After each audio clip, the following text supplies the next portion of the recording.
Ay Diyos ko, mamamayang Pilipino nagkakagulo.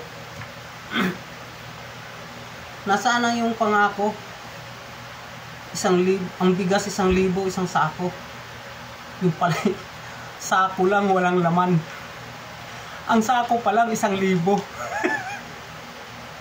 Tingnan mo tuloy, ang ulam ko tortang talong na lang to. Pero kahit tortang talong, kahit talong lang ito, ang talong ay tag 120 ang kilo.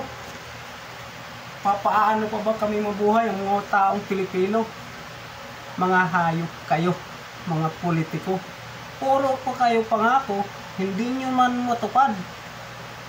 Huwag na kayong mangako kung hindi nyo man lang kayang tuparan ang mga pangako ninyo sa mamamayang Pilipino. Kami pinapahirapan ninyo.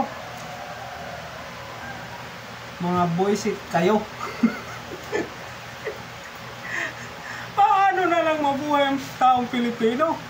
At ayaw ko nang maranasan ng mga anak ko ang dinanas ko noon. Sa buhay may martial law. Kaya tayong mga mamamayang Pilipino, dahan-dahan lang po tayo. At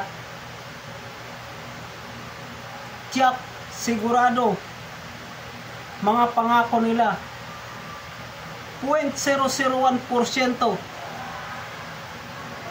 yan lang ang matutupad nila ng mga pangako nila para sa ating mga Pilipino. Ay siya, bahala na nga kayo.